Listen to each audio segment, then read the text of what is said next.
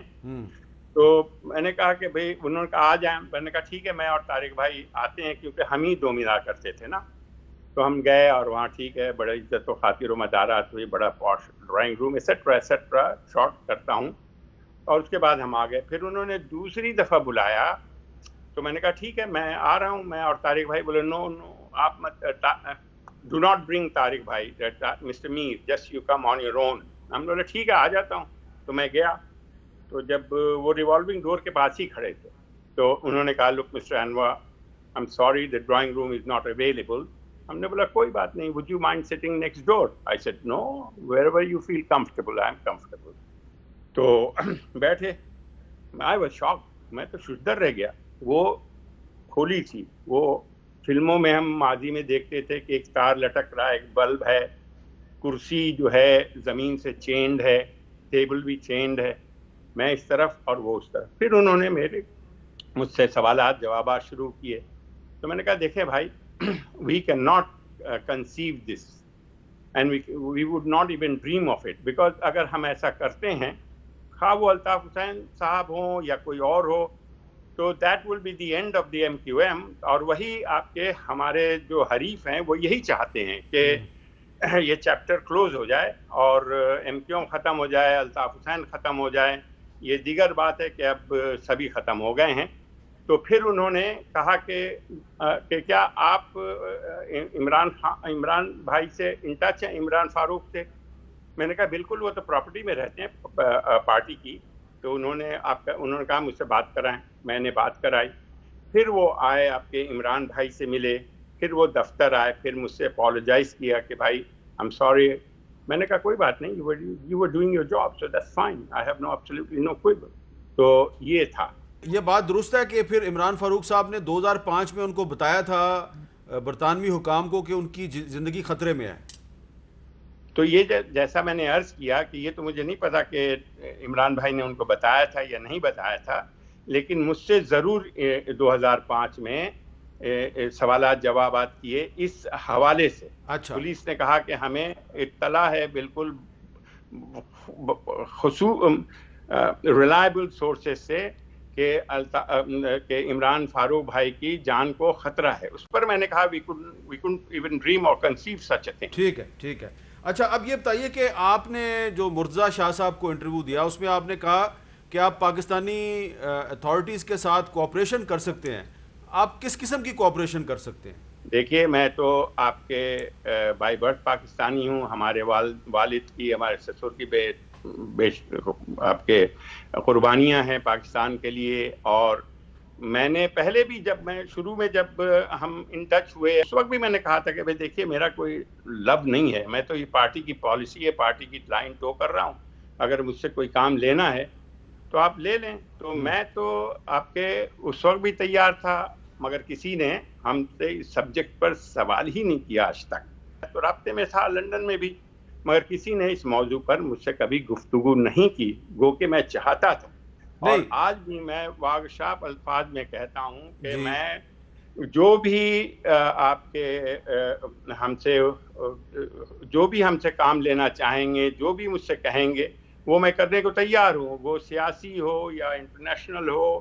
کیونکہ سندھ کی صوبہ سندھ میں خلا تو موجود ہے، مہاجر تو آج بھی ڈپرائیو فیل کر رہے ہیں. اچھا آپ یہ بتائیں کہ وہ جو آپ نے کہا کہ ندیم نصرت نے آپ کی ملاقات کروائی تھی کچھ انڈین ڈپلومیٹس کے ساتھ، یہ کون سے سال کی بات ہے؟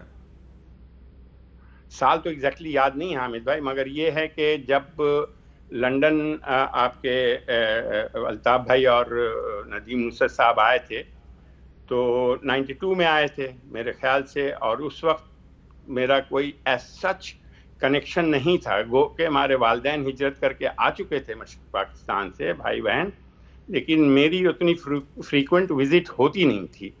میں ایک مرتبہ گیا تھا 78 میں، پھر میں گیا 80s میں، پھر 85 میں، اور اس کے بعد جب بھی گیا الطاف بھائی کے ساتھ ہی گیا، الطاف حسین صاحب کے. تو یہ میرے خیال سے 92 93 کی 3 کی بات، ہاں 3 میرے خیال سے، او 93 کی بات ہے. تو ندیم نصرت صاحب نے آپ کی ملاقات لندن میں کروائی؟ میں بتاتا ہوں 93 94 کی بات تھی. تو میں اپنے آفس میں، کیونکہ میرے ہی آفس سے ایم کیو ایم چلتی تھی نا، 4 ہیل گروو گارڈن جو تھا، انور اینڈ میر چارٹرڈ اکاؤنٹنٹس کا دفتر تھا، جو بعد میں ہم لوگوں نے پریکٹس چھوڑ دی کہ الطاف بھائی نے وعدہ کیا تھا کہ حقوق مل جائیں گے تو پھر انشاءاللہ will be all be compensated. ٹھیک ہے، تو بہرحال وہیں سے دفتر چلتا تھا، کیونکہ تو جب الطاف بھائی آئے تھے تو نہ ان کے پاس کوئی انفراسٹرکچر تھا، نہ کمپیوٹر تھا، نہ فیکس مشین تھی، نہ فوٹو کاپی، کچھ بھی نہیں تھا. تو ایوری تھنگ آئی پرووائڈیڈ آپ کے وہاں. تو اس وقت تو سب کچھ ندیم نصرت صاحب ہی چلاتے تھے، وہی سب کرتا دھرتا تھے. ہم تو نووس تھے اس وقت، بالکل فریش. تو وہ ایک دن آیا اور انہوں نے کہا کہ آپ کی میٹنگ ایک طے ہوئی ہے. میں نے کہا کس سے؟ ان کا انڈین ڈپلومیٹ سے. تو ہم نے بولا تو چلیں، آپ بھی چلیں. بولے نہیں، وہ تو صرف آپ سے ہی ملیں گے، یہ طے ہے. تو میں نے کہا میں صرف ان سے نہیں ملوں گا، اور میں ملوں گا تو آپ کے ساتھ ملوں گا. بولے وہ ملیں گے نہیں. میں نے بولا آپ چلیں. تو بارش ہو رہی تھی بہت، تو کہے میرے ساتھ. میں نے کہا ٹھیک ہے، آپ یہاں کھڑے رہیں، میں آتا ہوں واپس ان سے مل کے. تو وہ تقریباً آدھے گھنٹے کی زید بحث کے بعد آپ کے پھر نہیں، مجھے تو انسٹرکشن ہے ایٹسٹرا ایٹسٹرا. اور پھر انہوں نے 2-4 لوگوں کو فون کیے ہوں گے، پھر وہ کہا کہ اچھا آئے. پھر وہ ندیم نصرت صاحب ہمارے ساتھ گفتگو کرتے ہیں، پھر وہی لیڈ کرتے رہے. میں تو جونیئر تھا، میں تو مطلب آئی ہیڈ ایبسولوٹلی نو کلو. تو وہی لیڈ کرتے تھے، انہی کے ساتھ میں جایا کرتا تھا وغیرہ وغیرہ. اب وہ چاہے جتنا بھی ڈینائی کریں، پورا کراچی لنڈن جانتا ہے، پورا پاکستان جانتا ہے کہ وہی فور فرنٹ میں اس وقت تھے. تو لہٰذا ڈینائی کرتے رہیں، مگر یہ حقیقت ہے جو میں آپ کو بتا. اچھا، لیکن کیا آپ کے سامنے کبھی ندیم نصرت صاحب کی اور انڈین ڈپلومیٹس کی پیسوں کے معاملات کی بھی بات ہوئی؟ پیسوں کی معاملات طے تو ہوا تھا، ہاں ڈیفینیٹلی. کیونکہ دیکھیں شروع میں تو پیسہ بالکل نہیں تھا، ایون 5 پاؤنڈ بھی نہیں تھے ٹیلی فون بل وغیرہ ادا کرنے کے الطاف بھائی کے پاس. تو آپ کے وہیں سے گفتگو شروع ہی تھی کہ بھئی ٹیلی فون وغیرہ وغیرہ یہ وہ. تو ہاں ہوئی تھی.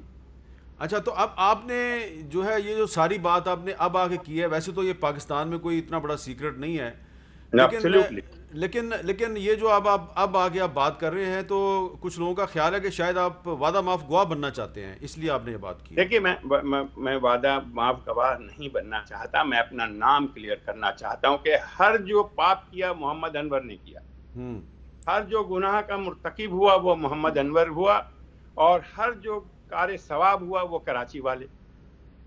مطلب ایوری تھنگ. کیا ایک آدمی ذمہ دار ہو سکتا ہے ہر چیز کا؟ جبکہ ایک پوری بھرپور رابطہ کمیٹی ہوتی تھی، اور جب میٹنگ ہوتی تھی تو کراچی کو لائن پہ لیا جاتا تھا، ایم پی ایم این اے ہوتے تھے. لنڈن میں جو چند لوگ تھے، لنڈن میں تو بہت کم لوگ تھے جو رابطہ کمیٹی میں رول ادا کرتے تھے، اور ڈیٹیلڈ میٹنگ ہوتی تھی، مشورے ہوتے تھے باہم، اور اس کے بعد طے ہوتا تھا. تو اگر میں ہی سارا غلط کر رہا تھا شروع سے، تو باقی لوگ پھر کیا کر رہے تھے؟ منہ دیکھ رہے تھے. تو یہ بتائیے کہ 2004 میں جب الطاف حسین صاحب دلی گئے تھے، ایک سیمینار سے انہوں نے خطاب کیا تھا، آپ ان کے ساتھ تھے؟ جی میں بالکل تھا. تو وہ جب انہوں نے وہاں پہ خطاب کیا تھا، تو اس کے بعد تو یہاں پر جو پاکستان میں جو ایم کیو ایم کے فیڈرل منسٹرز تھے، پروونشل منسٹر تھے، سارے ان کو ڈیفینڈ کر رہے تھے، آپ بھی ان کے ساتھ تھے. تو جتنے بھی لوگ اس وقت ایم کیو ایم میں تھے، کیا آپ کے خیال میں وہ سارے ڈیفینڈ کر رہے تھے الطاف حسین کو؟ تو الطاف حسین نے جو بھی بات کی وہاں پر، تو اس کی ذمہ دار اس وقت کے جتنے بھی لوگ تھے ایم کیو ایم میں، کیا سارے لوگ اس کے ذمہ دار نہیں تھے؟ دیکھیے میں نہیں سمجھتا ایسا کہ سارے لوگ ذمہ دار تھے. اس کی وجہ میں بیان کرتا ہوں. وہ یہ ہے کہ جو تقریر لکھی تھی وہ میں نے لکھی تھی, اور انٹرسٹنگلی میں نے ویٹ کرایا تھا, مگر بس کیا انہوں نے وہ تقریر پڑھی نہیں, اور آپ کے نہیں, جو تقریر آپ نے لکھ کے دی تھی, آپ یہ کہہ رہے ہیں جو تقریر آپ نے لکھ کے دی تھی بانی ایم کیو ایم کو, انہوں نے وہ تقریر نہیں پڑھی دلی میں؟ نہیں پڑھی نا, 2-4 لائن انگلش کے پڑھے, اس کے بعد آپ دیکھ لیں تو اردو میں خطاب کرنا شروع کر دیا, پھر جو انہوں نے مناسب سمجھا وہ بات کی, اس میں تو باقی لوگوں کا تو کوئی عمل دخل نہیں. تو اس کا مطلب ہے کہ آج جو پاکستان میں ایم کیو ایم پاکستان ہے اور پاک سرزمین پارٹی میں جو لوگ ہیں, آپ کہہ رہے ہیں کہ الطاف حسین نے ماضی میں جو کچھ بھی کیا تو وہ اس کے ذمہ دار نہیں ہیں؟ نہیں, دیکھیں نا, ماضی میں جو کچھ کیا کی میں بات نہیں کر رہا, مطلب جو کچھ کراچی میں ہوتا تھا تو کوئی نہ کوئی تو ایگزیکیوٹ کرتا تھا. میں تو اسپیسیفک جو ہندوستان کی تقریر کے حوالے سے آپ سے میں نے مدعا بیان کیا ہے, اور جو کچھ کراچی میں ہوتا تھا تو کیا وہ لنڈن سے محمد انور جاتے تھے یا کوئی دیگر جاتا تھا اور وہ ساری چیزیں ایگزیکیوٹ کر کے جلا گھراؤ کرا کے پھر واپس آ جاتے تھے؟ تو کرنے والے تو وہی موجود ہیں نا حامد بھائی. اچھا, چلیں, بہت بہت شکریہ. اور اب ہم ایک بریک لیتے ہیں, اور بریک کے بعد ہم پاکستان تحریک انصاف, مسلم لیگ نون اور سپریم کورٹ بار ایسوسی ایشن کے عہدیداروں سے بات کریں گے.